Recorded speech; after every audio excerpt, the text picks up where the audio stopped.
اب حضرت موسیٰ علیہ السلام وہ اپنے ساتھ نوجوان کو لیتے ہیں ایک، جس کا ذکر اللہ رب العالمین نے قرآن کریم میں فرمایا ہے، اور بخاری شریف میں اس کا نام یوشع بن نون بیان کیا گیا ہے۔ یوشع بن نون، اسے ساتھ لیا، مچھلی کو ساتھ لیا، زنجبیل میں رکھا، کشتی میں بیٹھے اور سفر پر روانہ ہو گئے۔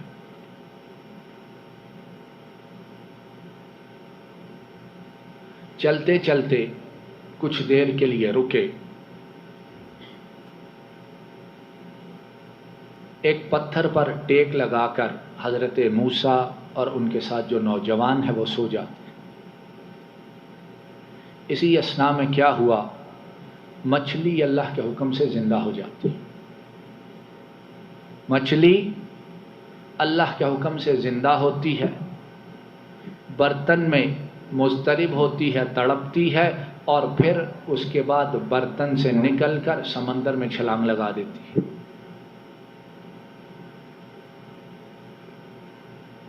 اور پانی میں ایک عجیب طریقے سے راستہ بناتی ہے، سرنگ بناتی ہوئی پانی کے اندر غائب ہو جاتی ہے۔ فاتخذ سبیلہ فی البحر سربا فلما بلغا مجمع بینہما نسیا حوتہما فاتخذ سبیلہ فی البحر سربا۔ اب پتھر کے پاس جہاں انہوں نے آرام کیا وہ وہی جگہ تھی جو دو سمندروں کے ملنے کی جگہ بھی تھی۔ مچھلی تڑپی اور نکل گئی۔ احادیث ان کی روایات ہیں کہ اس مچھلی کو نکلتے ہوئے حضرت موسیٰ کے ساتھ جو نوجوان تھا حضرت یوشع، انہوں نے دیکھ لیا، لیکن حضرت موسیٰ انہوں نے نہ دیکھا۔ اور بعض روایات میں ہے کہ اس جوان نے جب دیکھا تو حضرت موسیٰ سو رہے تھے، اس نے حضرت موسیٰ کو اٹھانا گوارا نہ کیا اور سوچا کہ جب سو کر اٹھیں گے بتلا دوں گا کہ مچھلی نکل گئی۔ اب جب سو کے اٹھے نوجوان کو بتلانا یاد نہیں رہا، دونوں نے دوبارہ کشتی میں بیٹھ کر سفر شروع کر دیا۔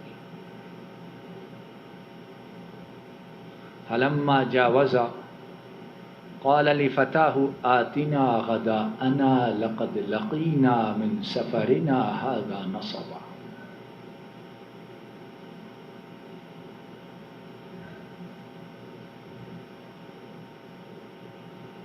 اب حضرت موسیٰ بھی اٹھے، نوجوان بھی اٹھا، سفر شروع ہوا۔ نوجوان کو بتانا یاد نہیں رہا کہ مچھلی نکل گئی، اور اللہ رب العالمین نے حضرت موسیٰ کو فرمایا تھا کہ جہاں مچھلی نکلے گی وہی اس بندے کا مقام ہوگا، وہیں آپ کو وہ آدمی مل جائے گا جو علم میں آپ سے زیادہ ہے۔ اور وہ جگہ کون سی ہوگی یہ بھی بتایا، وہ دو دریاؤں کے ملنے کی جگہ ہوگی، مختلف علامات بتلا۔ اب دونوں روانہ ہوئے، سارا دن چلتے رہے، ساری رات چلتے رہے، صبح ہو جاتی۔ جب صبح ہوتی ہے تو حضرت موسیٰ نوجوان کو کہتے ہیں آتنا غداءنا لقد لقینا من سفرنا ھذا نصبا۔ اے نوجوان، ناشتہ لاؤ، صبح کا ناشتہ لاؤ، کریں، ہم تو چل چل کر تھک گئے ہیں لیکن ابھی تک ہم منزل پر نہیں پہنچے۔ تب اس نوجوان کو فوراً یاد آیا، کہنے لگا کہ حضرت موسیٰ، میں آپ کو بتلانا بھول گیا تھا، مچھلی تو کل کی نکل چکی ہے، اور وہ جگہ ہم بہت پیچھے چھوڑ کر اتنا آگے آ چکے ہیں، سارا دن ساری رات گزر گئی۔ اور حدیث کے الفاظ ہیں وَلَمْ يَجِدْ مُوسَىٰ النَّصَبَ حَتَّى جَاوَزَ الْمَكَانَ الَّذِي أَمَرَ اللَّهُ بِهِ۔ حضرت موسیٰ نے نوجوان کو کیا کہا کہ نوجوان، ناشتہ لاؤ، صبح کا کھانا لاؤ، ہم تو اب تھک چکے ہیں سفر کر کر۔ سمجھنے کی بات بڑی باریک بات ہے۔ نبی کریم صلی اللہ علیہ وسلم نے فرمایا کہ حضرت موسیٰ کو تھکاوٹ تب محسوس ہونی شروع ہوئی جب وہ بتائے ہوئے مقام سے گزر گئے۔ تھکاوٹ کی ابتدا کب ہوئی؟ جب جس مقام کا اللہ نے فرمایا تھا وہاں ملے گا، جہاں مچھلی نکلے گی، جہاں مجمع البحرین ہوگا، وہاں آپ کو آپ سے زیادہ علم والا بندہ ملے گا، جب اس سے آگے گزر گئے تو تھکاوٹ آنی شروع ہو گئی، حتیٰ کہ اگلے دن تک تھک کر چور ہو گئے۔ تو یہاں سے ایک بہت باریک بات معلوم ہوتی کہ اللہ اور اس کے رسول کے بتائے ہوئے راستے کو جو چھوڑتا ہے یا اللہ کی بتائی ہوئی حدود سے جو آگے نکلتا ہے، تھکاوٹ اس پر طاری ہو ہی جاتی ہے۔ حضرت موسیٰ پیغمبر ہیں اور بھول کر اس سے آگے نکل گئے ہیں تو تھکاوٹ محسوس ہونے لگی۔ اور آج اگر ہم اللہ اور اس کے رسول کی نافرمانی کریں تو پھر ہم کامیاب و کامران کس طرح ہو سکتے ہیں؟ نبی کریم صلی اللہ علیہ وسلم کا فرمان ہے کہ دونوں کو تھکاوٹ ہی تب محسوس ہوئی جب اس مقام سے آگے گزر جاتے ہیں۔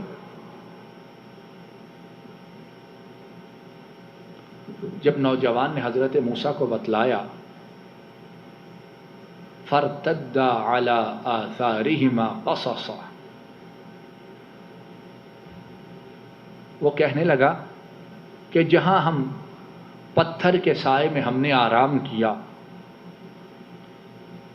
جہاں ہم پتھر پر سر رکھ کر سو گئے تھے، مچھلی وہیں سے نکل کر سمندر میں چلی گئی تھی اور مجھے بتانا یاد نہیں رہا تھا۔ اور جب مچھلی سمندر میں گئی تھی تو اس نے پانی میں اپنا راستہ بڑے عجیب انداز میں بنایا تھا۔ حضرت موسیٰ وہ فرمانے لگے چلو واپس پلٹو، وہی جگہ ہے جہاں ہمیں اپنے مطلب کا آدمی ملے گا۔ فوجد عبدا من عبادنا آتیناہ رحمتا من عندنا وعلمناہ من لدنا علما۔ اب واپس پلٹے اور جب اس جگہ پہنچے تو اس جگہ اس شخص کو اللہ فرماتے ہیں پا لیا، آتیناہ رحمتا من عندنا، جسے ہم نے اپنے پاس سے رحمت عطا کی تھی، وعلمناہ من لدنا علما، اور جسے ہم نے اپنے پاس سے علم سکھایا تھا۔ اور حدیث کے الفاظ ہیں کہ حضرت موسیٰ جب اس پتھر کے پاس پہنچے تو دیکھا کہ ایک شخص چادر اوڑھے ہوئے لیٹا ہوا ہے، اس نے چادر اوڑھی ہوئی ہے ساری۔ حضرت موسیٰ علیہ السلام انہوں نے اسے سلام کیا تو وہ شخص، ان کا نام کیا تھا؟ خضر۔ ہمارے اردو والے خضر کہتے ہیں، اصل میں خضر نہیں ہے، خضر، خا کی زبر اور ضاد کی زیر کے ساتھ ہے، خضر علیہ السلام۔ حضرت موسیٰ نے انہیں سلام کیا تو وہ کہنے لگے کہ تم کون سی جگہ سے آئے ہو اور کیا تمہیں سلام کا پتہ ہے؟ حضرت موسیٰ وہ کہنے لگے ہاں ہمیں سلام کا پتہ ہے اور میں موسیٰ ہوں۔ وہ کہنے لگے کون سے موسیٰ؟ وہ جو بنی اسرائیل کا پیغمبر ہے؟ کہنے لگے ہاں میں وہی موسیٰ ہوں جسے بنی اسرائیل کی طرف پیغمبر بنا کر بھیجا گیا۔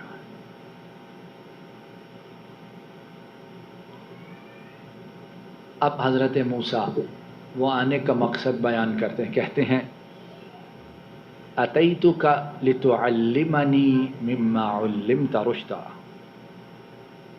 اللہ نے جو آپ کو سکھایا ہے میں آیا ہوں تاکہ آپ سے کچھ سیکھ لوں، آپ مجھے وہ سکھائیں جو آپ کو ہدایت کی باتیں سکھلائی گئی۔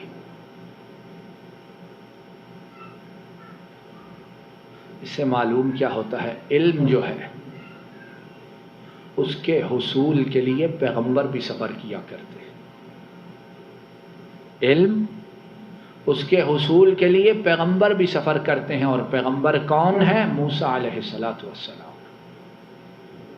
اور علم کے لیے، رضائے الہی کے لیے جب مقصد علم ہو تو پھر اس کا سفر کتنا مبارک، اور یہ سفر انبیاء کا کام ہے۔ تو کتنی غلط بات ہے کہ جو کہتے ہیں، جو انہوں نے خود ساختہ اپنے پیر فقیر عالم بنائے ہوتے ہیں کہ انہیں کسی علم کی ضرورت ہی نہیں، اور وہ پوچھیں یا انہیں کچھ بتلایا جائے سمجھتے ہیں یہ ان کی توہین ہے۔ اصل یہ ہے جو یہ سمجھتا اور علم مزید حاصل کرنے سے پیچھے ہٹتا، کامل سمجھتا، حقیقت میں وہ بے علم ہوتا ہے۔ بے علم کی نشانی یہ ہے کہ وہ اپنے آپ کو علم کے لیے نہ باہر نکالتا، نہ محنت کرتا، نہ کوشش کرتا۔ اب حضرت خضر وہ کہنے لگے کہ سنو، میرے پاس جو علم ہے تم اگر میرے ساتھ رہے تو صبر نہیں کر سکو۔ قال انک لن تستطیع معی صبرا، آپ میرے ساتھ رہتے ہوئے صبر نہیں کر سکتے۔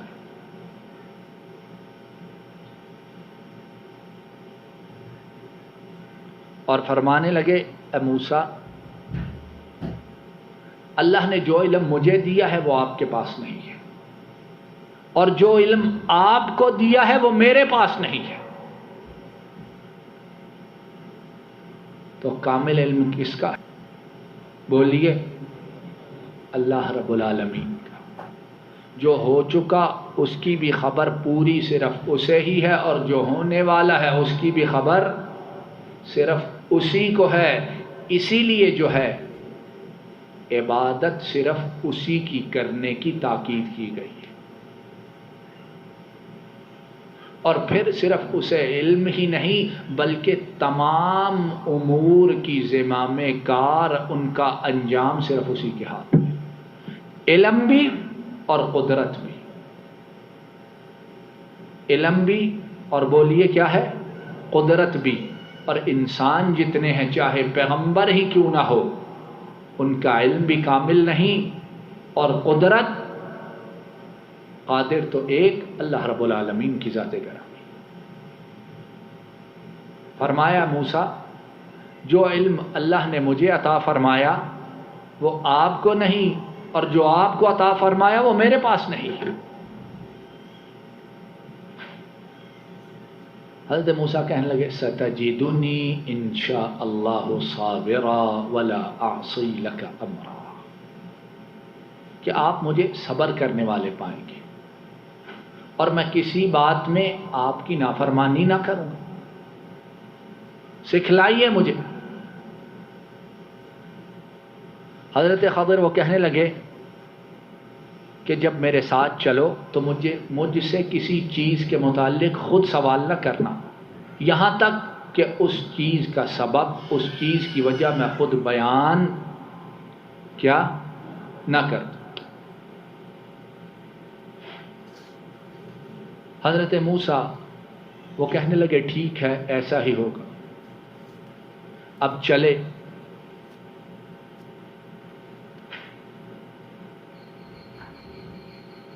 سمندر کے کنارے ایک جہاز، ایک کشتی، ایک سواری سمندر کی وہ گزری، انہوں نے بات کی کہ ہمیں اس میں سوار کر لو۔ جہاز والے جو تھے انہوں نے خضر جو تھے انہیں پہچان لیا اور انہیں بٹھا لیا، اور بغیر کرائے کے بٹھا لیا۔ تکریم، عزت